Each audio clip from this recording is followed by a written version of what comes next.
Et voilà, la manette Elite pour Xbox One vient de débarquer à la rédac et je vous propose de faire ensemble un petit peu le tour de cette dernière pour voir ce qu'elle nous réserve et notamment voir surtout si elle nous réserve de bonnes surprises parce qu'on rappelle tout de même qu'elle est vendue au tarif de 150 €, même si elle est indisponible pour l'instant en Europe.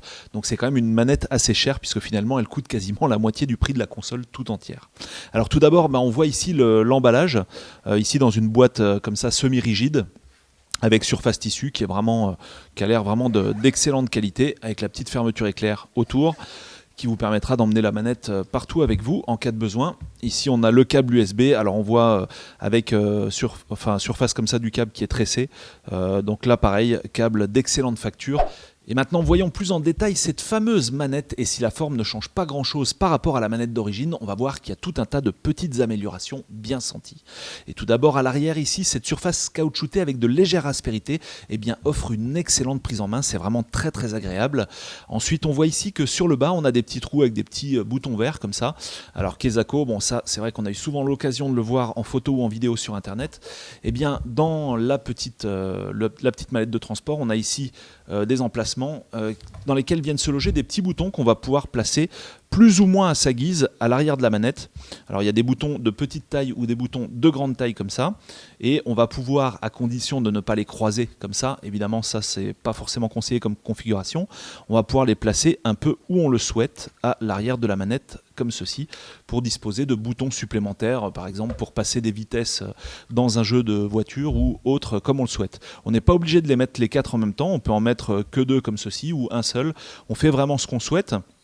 Là, j'ai choisi de mettre le grand bouton sur la partie haute, donc ça dépasse un peu, ça peut être gênant. Donc vous pouvez également tout à fait le mettre sur la partie basse, alors forcément de l'autre côté comme ça, et mettre le petit bouton sur la partie haute, à condition de choisir celui qui convient, comme ceci. Donc on a quand même une certaine liberté en termes de configuration. Autre chose plutôt rigolote, on voit ici ces boutons sur le haut. Alors qu'est-ce que c'est? Eh bien ça permet de réduire la course de la gâchette analogique qui est située sur le haut. Donc là j'ai la pleine course et si si je positionne le curseur ici, là ça va aller un peu moins loin comme on peut le voir ici sur la vidéo. Ensuite, autre possibilité de personnalisation qui concerne cette fois la face avant de la manette. Vous voyez qu'ici, dans la petite mallette de transport, on va trouver différents embouts de stick analogiques. Et oui, on peut les changer le plus simplement du monde en tirant dessus comme ceci. Voilà, c'est juste légèrement aimanté, il y a un très léger serrage, mais finalement on peut le retirer très facilement. Et on peut opter pour celui-ci, par exemple, qui, vous voyez, par rapport à celui que j'ai utilisé tout à l'heure, est un peu plus long. Et pour le positionner, rien de plus simple. Voilà, on va appuyer légèrement comme ça. Et ça tient suffisamment pour jouer de longues heures. Alors ici, on va trouver finalement 2 paires de sticks qu'on pourra utiliser à sa guise. Voilà, il y a ceux-là aussi qui sont plus longs et avec un grip différent sur la partie supérieure, alors que celui-ci est un peu plus lisse, donc risque peut-être un peu plus de glisser. Mais il y en a un qui est de forme convexe et l'autre de forme concave, donc ça dépendra vraiment des goûts. Voilà, on va tout replacer à l'intérieur et on va passer à une autre possibilité de configuration. Voilà, on va mettre ces deux-là, qui concerne cette fois ici le pad digital. Et là, si on voit que celui-ci est positionné en standard, on peut l'enlever très simplement. Là, encore une fois, il y a un principe de petit aimant qui va retenir la chose en fin de course. Et on peut opter pour ici un pad plus classique, comme celui-ci par exemple. Donc voilà, là on a le choix vraiment entre ces deux possibilités-là.